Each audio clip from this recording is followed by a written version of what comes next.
Welcome to the Second Half Stewardship podcast. We believe that God owns it all, and our response as Christians is to live generous lives. I'm Spencer Hall, a certified financial planner. And I am Austin McLaughlin. As former full-time missionaries in the United States and overseas, Spencer and I approach managing our personal finances through the lens of biblical stewardship. Journey with us as we explore how to be generous stewards of our money, time, relationships, gifts, and experiences.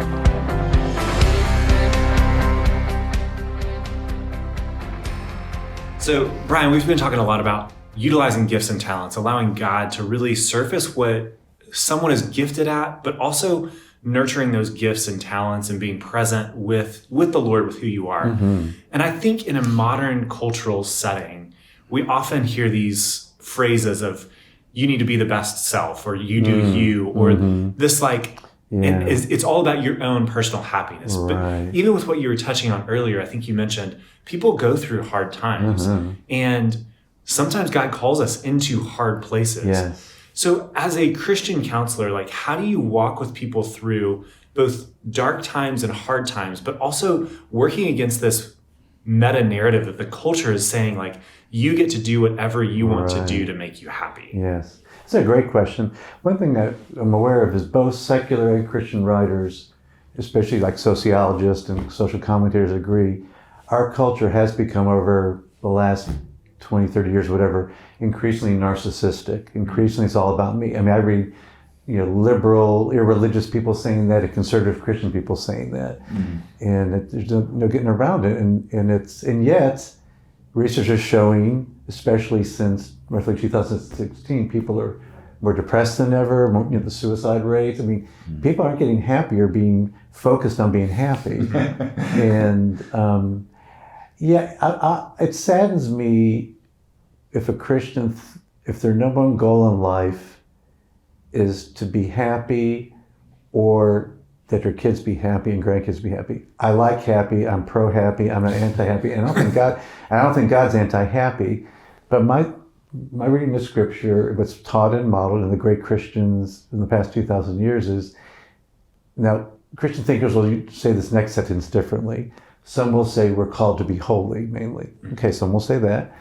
I would say we're called to live a life of agape love with God and others, which oftentimes results in times of happiness, but sometimes in times of great sadness. So the goal isn't so much to be happy, but to be loving, to receive God's love, just like a child does, and love Him in response, and then to love others and give and receive love with them.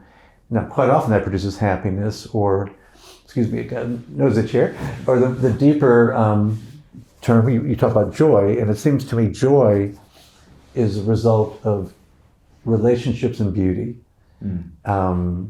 We use the word joy so easily. I don't think it's joyful if you team with a football game and you're rooting for them. You're happy about it, but to call it joy, I think, is And so I think joy is really, God's heart is about loving connection, loving presence, loving engagement, and also about beauty. So I think in working with people, I encourage them to live for something bigger than happiness, to live for closeness to God, you could say holiness, becoming more loving. One of my favorite authors, the Christian philosopher Dallas Willard, talked about the goal of the Christian life is to become increasingly characterized by agape love and the other fruit of the Spirit.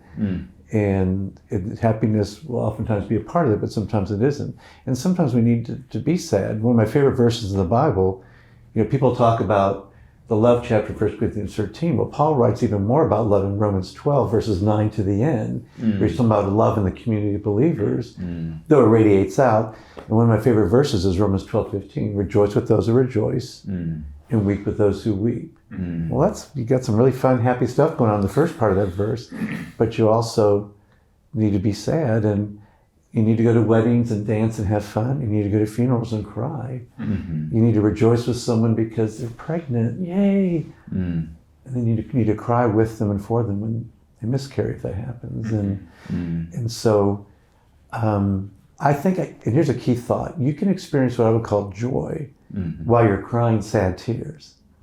while you're holding a friend who's just lost a loved one,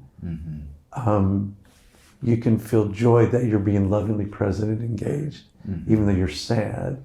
Or that friend might say, oh, I'm so sad right now, but there's an element of joy in me because I'm feeling loved by God and others. And so, yeah, I would say it's not all about me. And the verse that comes to mind that we're all familiar with is John 3:30. Jesus must increase, John the Baptist says, and I must decrease, or some translations, he must become greater, I must become less.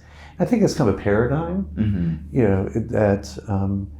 that becoming less is not self-hatred, or I don't matter, or my well-being doesn't count. It's just saying it really is first and foremost about him and his will. And so I like happiness when it comes, but that needs to be a secondary concern.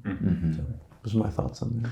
Well, it seems like too, as we think about stewarding relationships, we've got to have space such that when some of those more difficult times come in the lives of our friends, community, such that we're really able to engage emotionally there, if I'm picking up that well. From a stewardship perspective, I think so often we will naturally move away from that, or we will gloss over it. I'll be praying for you, or, but we're not really present maybe to people in ways that will help to create that safety, that soothing, that security, some of those S's that you talked about earlier, as we think about not just with our kids, but we really want to create that environment on some level, maybe not as deep a level, but on some level with our friends and such. We're not going to naturally probably have as much time to invest in relationships that are outside of our household. But if we run from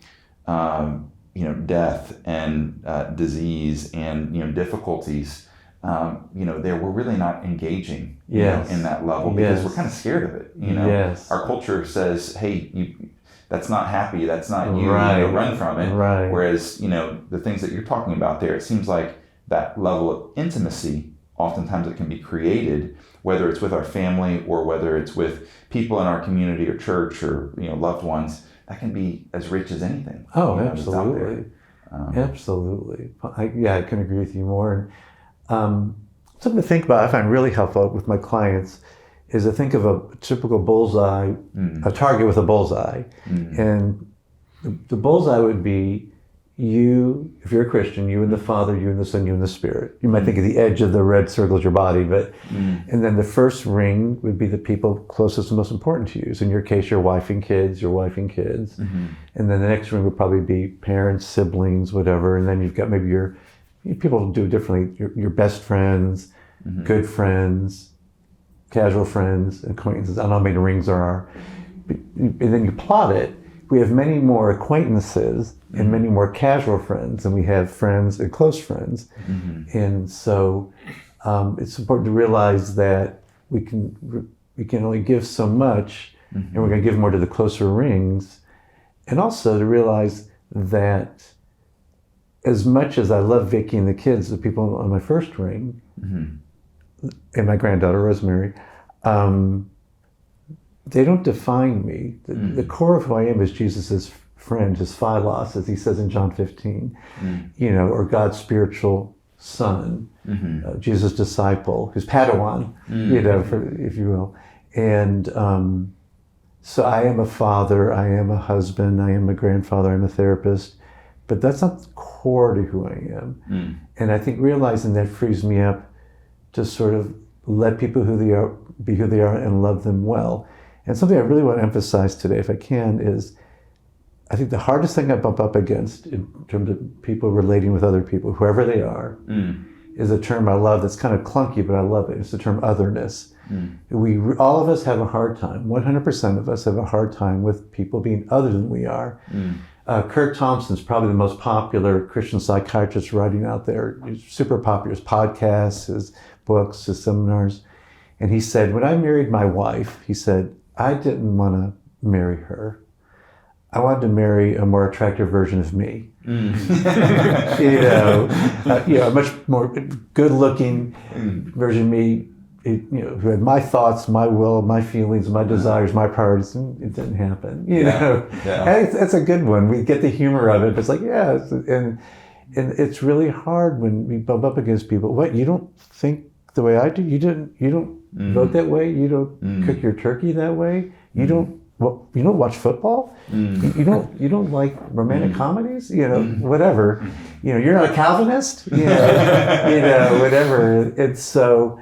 And what happens next inside is something sometimes very uncomfortable, sometimes very sinful. I got to make you more like me. And so I think that the more we can say, I love the way dialogue's been defined by certain people as dialogue is you're sharing with me how you think and feel about life and the world and God, whatever, and I share with you what I experience life in the world, my thoughts and feelings, and see what comes out of that, and be open to being changed, being changed in any way that God would have you be changed. And in my opinion, and many therapists have said this, and this is definitely my experience, good enough therapists allow their clients to change them.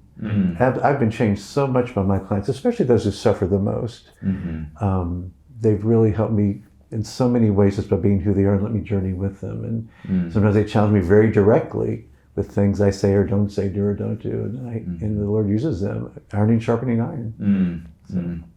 Well, and I'm even thought that parallels with what the management thinker Stephen Covey often used to say was, one of his principles was listen first to understand and then to be understood. Yes. And he would keep coming back to, you've got to be willing to be influenced by the people that you're engaging with, regardless of where you're coming from. I could not agree more.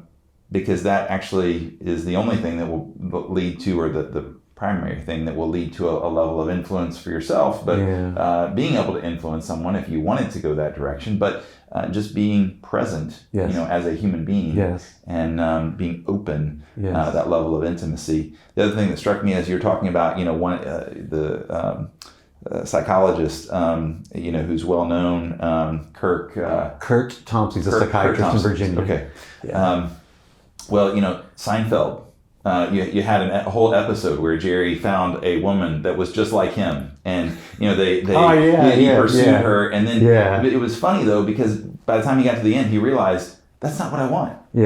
It's and so even if we could chase that ideal, I think even the popular culture recognizes, hey, that's not actually what I want. And we certainly see that biblically. That's never been the Lord's plan, for us, whether it be in marriage or in other relationships. There's always that sense of each person being formed in God's image, being able to bring things to a particular relationship. But there are kind of humorous cultural references to this idea that even though that's kind of where we're drawn in some ways, that's not the end game. There. Yes. Yeah. Can I share a thought about relationships that it's a meta thought? Sure. And it really, really buttresses what you guys are about. Yeah. So I'm going to hijack the conversation. Yeah. You guys have on your site, biblical stewardship is how we intentionally use the resources God has given us to participate in His kingdom work. I love that. I mentioned Dallas Willard a little while ago, the Christian philosopher, and something he taught that has greatly influenced my thinking, and I regularly share with my Christian clients, is he says, when you're in the kingdom of God, you're a Christian in the kingdom of God, you are given a sub-kingdom or a sub-queendom. I love that so much, which is a domain of influence on behalf of God. I think of Kevin Costner in Dances with Wolves. He was given an outpost for the U.S. Army. Or you think of beachheads, or you think of ambassadors. The ambassador to China doesn't influence what's going on in Ecuador. That's the ambassador to Ecuador. And so I've been given a sub-kingdom of area of influence. I would say direct influence. It's kind of like, if I tell you a joke and you tell someone else a joke and they get an airplane and fly to O'Hare Airport, they tell that joke and they fly to LA, they fly to Singapore. Next thing you know, someone in Singapore is hearing the joke I told you. But not only directly influenced you, but you see the ripple effect in that. So my area of domain is mainly my wife and children, my friends, my people, my family at Christ Chapel, my biological family, my clients are the ones that most of the time I'm directly influencing. But, and this is where you get into parenting and grandparenting, as you parent your children, you are directly influencing how they're going to parent your grandchildren, great-grandchildren. You all know this is commonsensical. For better and for worse, we carry on family dynamics. Yeah. Unless we intentionally look at them. But just to take very seriously, a good way to think about it is Dallas Willard used to say, much of prayer needs to be simply, God, what are we doing today in your kingdom? Oh, we're going to talk with Brian this morning, then we're going to meet with so-and-so, and then we're going to tell Vicki how wonderful she is, and plant a seed there. And, and then tonight I'm going to do this with my son or daughter, and it's, what are we doing? And I'm a big fan of, like, if I went to the hospital and visited someone and they said, oh, thank you for coming. And, some people might say, oh, no, it's not me, it's just Jesus. I think Jesus would say, why are you lying? You're my hands and my feet. Yeah. I would just say, I'm so glad that God and I could be a blessing to you, or I'm glad to be here. It's that we're a we, and to think, what are we doing? How do we love this person? And I think that talk about purpose, talk about it. I think one of the saddest things I confront in therapy is people who sincerely and genuinely will say, as Christians, I don't know what my purpose is in life. If not, had people help them form that, figure that out, both at the thought level and then the very individualized level. And for all of us, it's our sub-kingdom and sub-queendom. And it has to be teased out, but I think about that so much. And I share that a lot in therapy. People have never heard that. And they go, oh my gosh. And talk about a weighty life. And so I wanted to get that in there. Because it really supports what you guys are about. I loved reading your statement.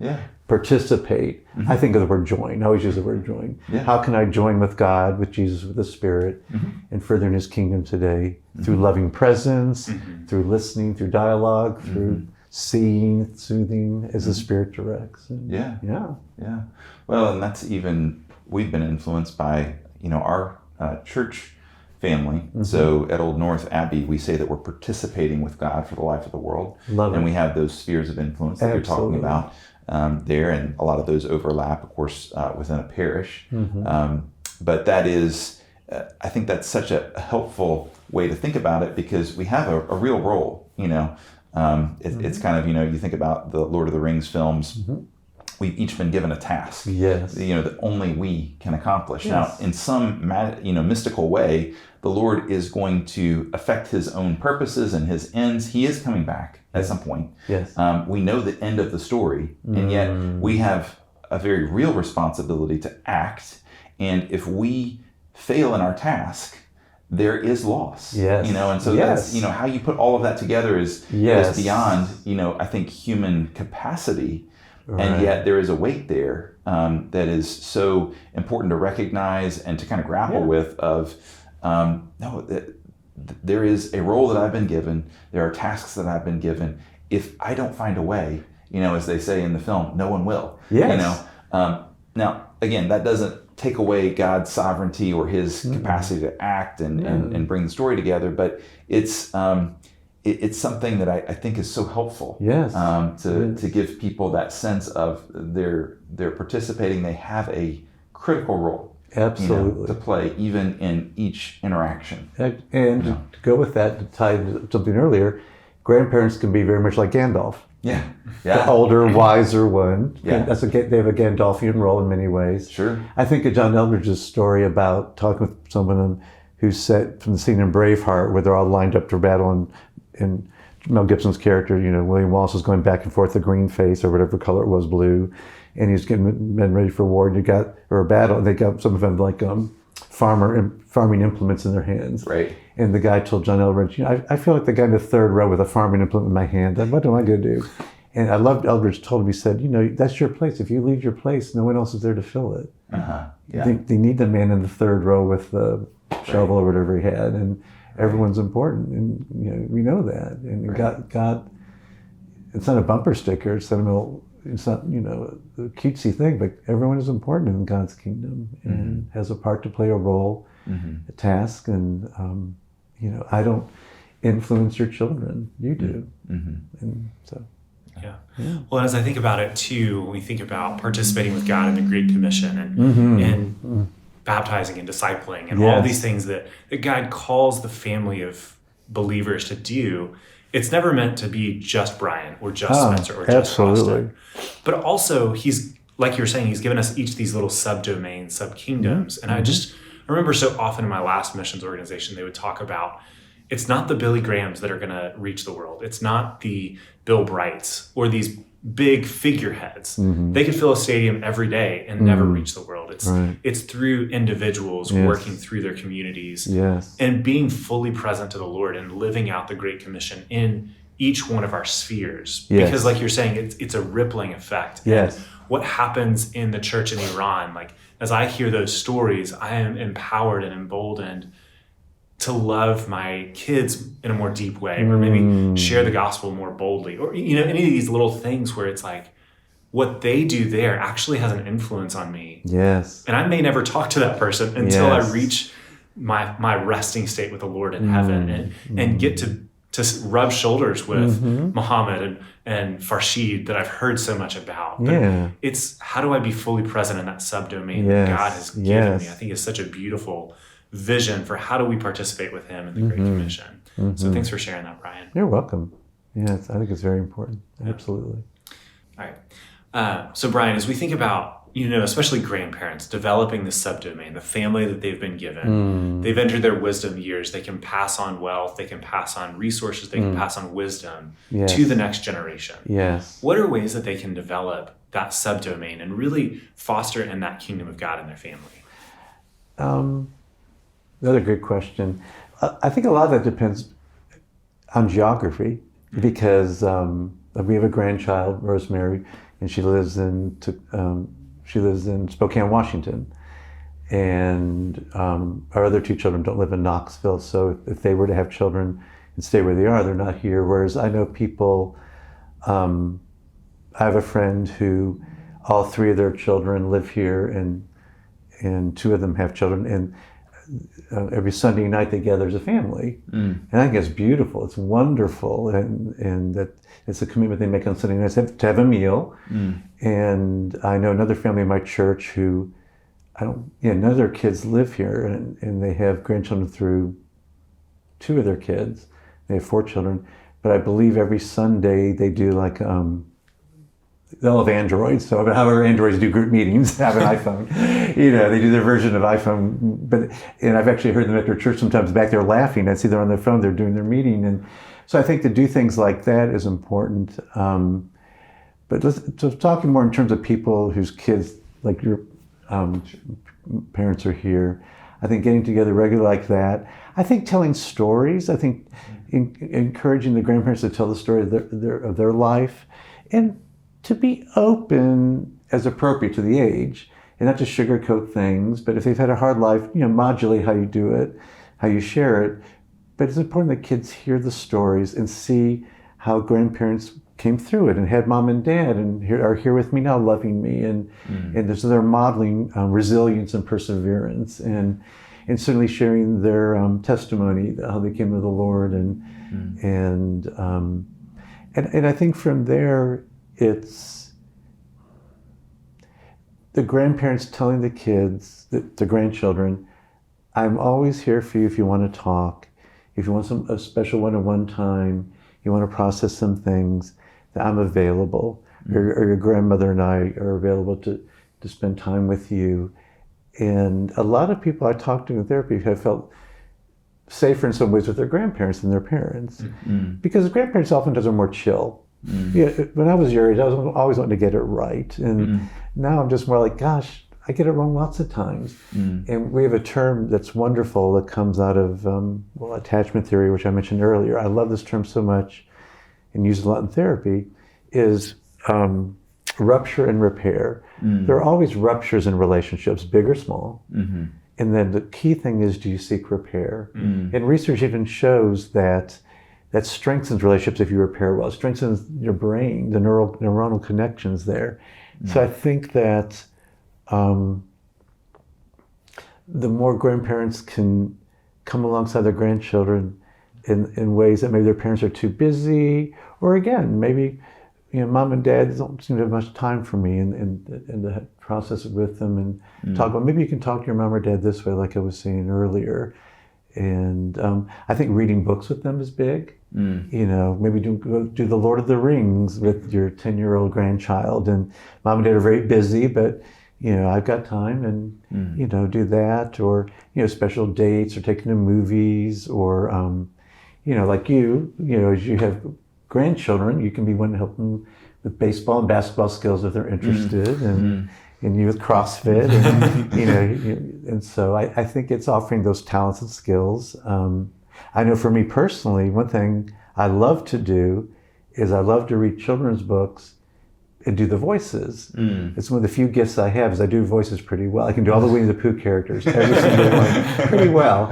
And so I hope one day with my grandchildren to read Winnie the Pooh, all the stories, and do all the voices, and maybe in a way that their parents wouldn't be as good at. I don't know, time will tell, but you know, things like that. And you know, I go by Poppy, Poppy, and you know, Poppy, I want him to read this to me, and so anyway, things like that. It's fun. Yeah. A final thought about grandparenting is legacy, which I'm well familiar with. Is I encourage grandparents to think about, or just anyone older, think about the legacy. What do you want people to say at your funeral? You know, what do you want to be remembered for, especially by if you have children and grandchildren, by them when they think of grandpa or grandma, what comes to mind? And I do like the Maya Angelou quote, is that I will forget what people said, I will forget what people did, but I'll never forget how people made me feel. And I don't think that's about being happy. I think feeling seen is what she was getting at, feeling heard and received. And I think my desire for my grandchildren, since we're speaking about grandchildren and grandparents, is that when they think about me, they'll say, Poppy really knew how to be with me in a way that was safe and loving. They may not use those words, but something that would reflect that. Going back to the 4 S's, that means more to me than anything I taught them, which might be good, don't get me wrong. But they would carry me inside of them as a memory of being deeply affirmed and such. So, yeah, it's great. As we think about, you know, relationships, you know, we're fallen people, each of us, and so there are points where we hit friction. And so as you think about the families that you've worked with over time and just your observation, what are some of those things that, as we have maybe grandparents who are engaging or gathering a family, what are some things that we want to keep on our radar screen that we are trying to, you know, minimize the potential that they go in a particular path, or that we try to avoid pitfalls? What are things that maybe we need to keep on our minds that we're trying to steer clear from? And these are going to be new thoughts for you, but I really, what I see in my practice in my own life is a strong desire to control and manage people. We try to boss people's thoughts, manage their thoughts. Quite often we start our sentences out with, you should or you need to, versus what I encourage my clients to do, encourage myself to do, the term we use as psychologists is own your thoughts and feelings. I think this, may I share it with you? What do you think? Or I think it would be wise if you did this. That's different than saying, you need to do this, Spencer. Or I consider some real dangers if you go down that path. May I share those thoughts with you? And not manage the outcome. It's share a thought and then say it's now between that person and God what happens next. And not badger, not guilt trip them, shame them. I would oftentimes think when the main saboteurs is defensiveness. And the way I distinguish defensiveness from defending is I want to defend myself if something is 100% provably wrong. It's not opinion or perspective. So if someone said, hey, Spencer, I heard you robbed that Weigels down the road yesterday. And you say, no, I didn't. That's defending yourself against a lie. Right. But if I say to you, Spencer, it seems like you've been kind of distant and cold with me lately. No, I haven't. Well, that's an experience and a perspective. It's not, you know, it's not like an objective fact that you robbed a Weigels or did not. So I think certainly defend oneself against black and white provable falsehoods, if you will. But when people share, I was hurt by this, or I'm feeling ignored by you, or neglected, or you don't understand me, the temptation is, what do you mean? You know, or, you know, I work hard, and people get defensive because deep down there's a sin nature, but also deep down we're all afraid that we're not good enough. And so when someone says something, it stirs us the fear that, I'm not a good enough father, grandfather, spouse, friend, neighbor, Christian. And so and so there's an element of pride, ego, that's the sinful part. But there's also, I think, just the fragility of being human, that we're afraid that we're not measuring up. Sure. And we all have that deep down fear. I think that defensiveness, that's part of the reason we get defensive. But be able to bracket that anxiety that I'm not enough and say, okay, these words are hard to hear, but tell me more what you're saying. And just really try to hear the person out to understand. You have to rubber stamp everything they say. And so, and to me, it all gets back to otherness. Don't try to mold your grandchildren into your own image. Just because, or children, just because you're a very good baseball player, don't make sure that your daughter's son becomes a pitcher as local high school. He may hate sports and want to just play violin and read Lord of the Rings 10 times, And, embrace that. And so I think so much of this, I think, goes back to the otherness thing. You're not me, and that's okay. And I can walk away and still love you and embrace you, even though you don't think exactly the way that I think. The truth of it is, if people feel accepted for who they are, they're more likely to hear any wisdom you have to offer or perspective you have to offer. There's a saying, people don't care how much you know until I know how much you care. I like what Colin Townsend, who wrote Boundaries, say, we grace people before we truth them. Yeah. Too bad truth can't be a verb in English. It'd be so fun. But we grace people before we truth them. So. Well, and it seems like if we're thinking about how we receive others, if they recognize that they've had a difficult interaction with us and they're feeling harmed or not heard or frustrated with us for whatever reason, it comes back to, I think, some of what you were sharing earlier of if we've experienced God's love. Yes. And, that bullseye such that we're with Father, Son, Holy Spirit, you're my son in whom I'm well pleased. Yes. We have different things that we can come back to. Maybe not that exact moment, but if we can take a pause and after 5 seconds, we bracket it like you're saying, then we're a lot more likely to be able to actually receive it. But that's hard because we can intellectually know it without it having really touched our heart. And then we have this emotional response. So often in the West, I think, as men, we say, well, emotions don't impact me as much or whatever. But the emotions are still driving us. We're just they're not at the surface, maybe as much. And so absolutely true. It's, it does seem like if we have that experience of love, we're able to then not have an existential crisis when someone comes to us. Psychiatrist Kurt Thompson talks about what parts of your being have not been touched yet by God's love. I like that a lot. Well, again, we're just so thankful that you carved out space to come on with us, Brian, share this wisdom, so many good, fruitful areas of this conversation. And so, again, just grateful for who you are and you and Vicki together in our community and with our firm. And with that, hope that you enjoyed it as well. And if you have any questions, don't hesitate to reach out to us, and we'll look forward to seeing you next time. If you found this episode valuable, share it with a friend and subscribe on your favorite podcast platform so that you don't miss the next episode.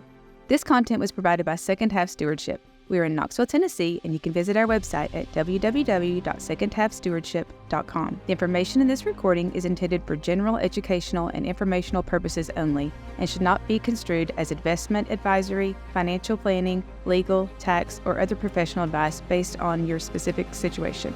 Please consult your professional advisor before taking any action based on its contents.